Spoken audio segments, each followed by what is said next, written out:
చదివాను, ఎవరో ఒక ఆయన ప్రెస్ మీట్ పెట్టి మరీ చెప్పారు, కేవలము రామగుండం చుట్టుపక్కల అక్కడ ఉండే ఎమ్మెల్యే 52 కట్టమైసమ్మ దేవాలయాలు కూలగొట్టారట. సో ఇటువంటి పరిస్థితుల్లో దేవాలయాల్ని ప్రభుత్వమే కూలగొడుతూ, ప్రభుత్వం కాకుండా పిచ్చోళ్ళ చేతుల్లో ఒకడేమో అమ్మవారి ముత్యాలమ్మ అమ్మవారిని కాలుతో తన్నేసి పడగొట్టేస్తాడు, ఇంకొకడేమో కట్టమైసమ్మ ముందు మల విసర్జన చేస్తాడు. అన్నిటికంటే పెద్ద జోక్ ఏంటంటే, ఇలాంటి పని చేసేటువంటి పదాలు ఏ వాడాలో మరి ఇక్కడ మరి కొన్ని పదాలు. సో అటువంటి వారిని పిచ్చోళ్ళు అని ముద్రేసి హిందూ సమాజాన్ని ఏమనుకుంటుంది ఈ ప్రభుత్వం అనేది తెలియాలి. అది పిచ్చి మతం అని మాకు అర్థమైంది, ఆ పిచ్చోళ్ళు మాకు భయ్యాలు కాదని మాకు అర్థమైంది. కానీ ఆ పిచ్చోళ్ళ మతం నుంచి దేశాన్ని తెలంగాణని ఎందుకు రక్షించరు మీరు? ఆ పిచ్చోళ్ళు మీరు ఒకటే అని కూడా మీరే చెప్పారు. కాబట్టి ఆ పిచ్చోళ్ళ నుంచి, ఆ పిచ్చి మతం నుంచి, ఆ మత పిచ్చి నుంచి ప్రపంచాన్ని రక్షించవలసిన బాధ్యత కలిగినటువంటి భారతీయులుగా, హిందువులుగా మనం ఏం చేయాలి? వాళ్ళు పిచ్చోళ్ళు కన్ఫామ్, అది పిచ్చి మతం, మత పిచ్చి మతం ఈ దేశాన్ని 3 సార్లు మొక్కలు చేసింది, ఇంకా చేయడానికి సిద్ధంగా ఉంది. ఒక రాజకీయ పార్టీ నాయకుడు ఒక ఎమ్మెల్యేగా ఉండి ఒక రాక్షసుడి మాదిరి మీరు తప్పుకుంటే పోలీసులు హిందువులందరినీ 15 నిమిషాల్లో చంపేస్తాము అన్నటువంటి ఒక రాక్షసుడి యొక్క మాటలు రికార్డెడ్గా ఇప్పటికీ సోషల్ మీడియాలో దొరుకుతుంటే వాడిని ఏమీ చెయ్యకుండా ఇప్పుడేదో కొత్తగా హేట్ స్పీచ్ తీసుకొస్తాము అంటున్నారు. అందులో మీ యొక్క ఉద్దేశం ఏం కనబడుతుంది? అది కూడా ఎక్కడ చెప్పారు? ఒక మామూలు సభలో చెబితే వేరే. ఇంకొక పెద్ద జోక్ ఏంటంటే, ఈ తెలంగాణ రాష్ట్రంలో ఆ మధ్య కులగణన అనేది జరిగింది. అది ఎవరు చేశారు? ప్రభుత్వమే చేయించింది. ఈ కులగణనలో ఎంతమంది క్రైస్తవులు ఉన్నారు ఈ రాష్ట్రంలో? ఒక్కడు కూడా లేడు.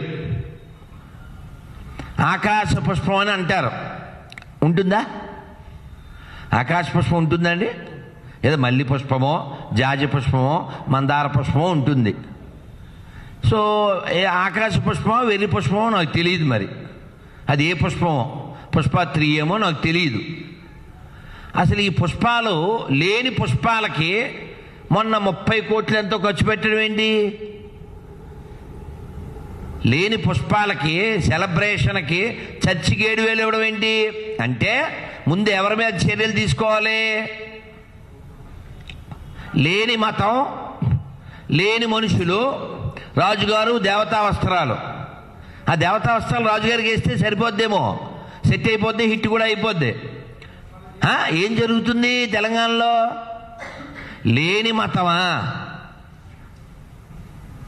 పిచ్చి మతం ఒకటా? వీటికి మళ్ళీ డబ్బులు ఎక్కడి నుంచి ఇస్తున్నారు? Tax payers. అంటే ఎవరు? పబ్లిక్. డెమోక్రసీ అంటే ఏంటండి? For the people, by the people, of the people. దీన్ని కొంచెం మార్చినట్టుగా ఉండలే? బియువై బై, ఆ బై లేదు ఇక్కడ. ఫర్ లేదు, ఆఫ్ ఇంకో ఆఫ్. అది కనబడుతుంది కదా, వినబడుతుంది కదా. కాబట్టి ప్రస్తుతం ఇన్ని దేవాలయాల విధ్వంసం ఇక్కడ జరుగుతుంది, దానికి రుజువులు కనబడుతున్నాయి. అయినా కూడా ఒక పెద్ద స్థాయిలో, అంటే ముఖ్యమంత్రి స్థాయిలో ఉన్న వ్యక్తి హిందువులు యొక్క డబ్బుతో, దేవాలయాల నుంచి వచ్చే డబ్బుని వాడుకుంటూ ఇలా హిందుత్వాన్ని నాశనం చేయాలనుకునేటువంటి పిచ్చి అక్రమ మతాల వారికి ప్రజల యొక్క సొమ్ముని జీతాలుగా ఇస్తూ, అదే రాష్ట్రం అయినప్పటికీ కూడా అసలు ఈ ప్రజా వ్యవస్థను ఏం చేద్దాం అనుకుంటున్నారు? ఈ ప్రజాస్వామ్యాన్ని, న్యాయ వ్యవస్థను ఏం చేద్దాం అనుకుంటున్నారు? ఇది మేము ప్రశ్నిస్తున్నాం. హిందూ లాయర్స్ ఫోరం తరపున. ఎందుకంటే ఈ దేశంలో ఇన్ని వ్యవస్థలు సక్రమంగా జరుగుతున్నాయంటే, ఈ దేశంలో ప్రశాంతత ఉంది అంటే, లా అండ్ ఆర్డర్ ఫాలో అవుతున్నారు అంటే అది హిందువుల గొప్పతనం. హిందువుల వలన ఎక్కడా లా అండ్ ఆర్డర్ ప్రాబ్లం రాలేదు, రాదు. సెక్యులరిజం ఉందంటే అది హిందువుల వలన మాత్రమే ఉంది. ఈ మాట నాది కాదండోయ్. ఇందాక మా గోశాల శ్రీనివాస్ గారు చెప్పినట్టు నేను చెప్తున్నా అన్నట్లేదు. కేకే మహమ్మద్ గారు చెప్పారు. ఆర్కియాలజిస్టు. ఈ దేశంలో రాజ్యాంగము, ఈ దేశంలో సెక్యులరిజం ఎప్పటిదాకా ఉంటాయి? Until Hindus are majority only.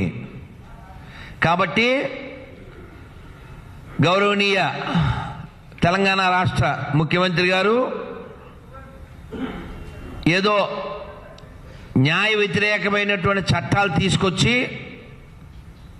Appeasement ప్రోగ్రామ్ని, అంటే మీ పార్టీ చరిత్ర ప్రపంచానికి తెలుసు, మీరే ఓపెన్గా చెప్పారు కదా, మా మతము మా పార్టీ ఆ మతము ఒకటే అని. సరే, వారు ఏదో శరీర భాగాల్లో తీసుకుంటారు, అది వేరే కథ.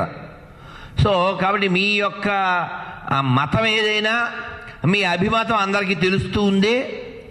హిందువుల సొమ్ము వాడుకుంటూ, హిందువుల పేర్లు వాడుకుంటూ హిందుత్వానికి వ్యతిరేకంగా మీరు పనిచేయడం అనేది ధర్మబద్ధం కాదు, రాజ్యాంగబద్ధం కాదు, న్యాయబద్ధం కాదు, చట్టబద్ధం కాదు.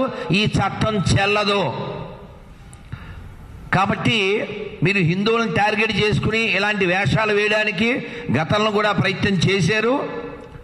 హిందుత్వాన్ని నాశనం చేయడానికి మీ వంతు కృషి చేశారు. మీ పార్టీ అందుకే పుట్టింది, దాని మీద పనిచేస్తుంది, మాకు తెలుసు. కానీ ఇది ఒక వ్యవస్థ, ప్రజాస్వామ్య వ్యవస్థ, ఇంట్లోది కాదు ఇది.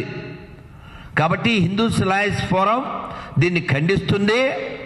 ఈ విషయంలో పై స్థాయి వాళ్ళు కల్పించుకోవాల్సిన ఆవశ్యకత ఉంది. అలాగే ఇది రాష్ట్రపతి గారి దగ్గరికి వెళ్ళినా కొట్టివేయబడుతుంది. కాబట్టి ఈ రాష్ట్రాల్లోనే కాదు, ఎక్కడా దేశంలో ప్రజాస్వామ్య వ్యతిరేక, రాజ్యాంగ వ్యతిరేక, న్యాయ చట్ట వ్యతిరేక, హిందూ వ్యతిరేక పనులు చేసేటువంటి ప్రభుత్వాలందరూ కూడా జాగ్రత్తగా మసులుకోవాలి. ఎందుకంటే ఈ దేశం ప్రపంచానికి విశ్వగురువుగా నిలిచినటువంటి దేశం. ప్రపంచంలో ఏ దేశం మీద ఈ దేశం దాడి చేయలేదండి. అలాంటి ఫిలాసఫీ మనకు లేదండి. మీరు ప్రజల యొక్క సొమ్ముని హాజ్ యాత్రలకి, జెరూసలేం యాత్రలకి, పాస్టర్లకి, మొల్లాలకి ఇవ్వడం అనేది ప్రజాస్వామ్య రాజ్యాంగ వ్యతిరేకం. ముందు అలాంటివన్నీ మానేయండి. ప్రజలకు ఏం చేస్తే మేలు జరుగుతుందో ఆ మేలు చేయండి. ఈ టెంపుల్స్ వ్యాండలైజ్ చేసినటువంటి వారిని అర్జెంటుగా పట్టుకోండి. ఎవరైనా హిందువు మాట్లాడాడంటే ఓ గట్టిగా వ్యతిరేకంగా మాట్లాడితే అది గాయం తగిలితేనే మాట్లాడతాడు. కావాల్సి చెక్ చేసుకోండి. ఏ హిందువు కూడా మా మత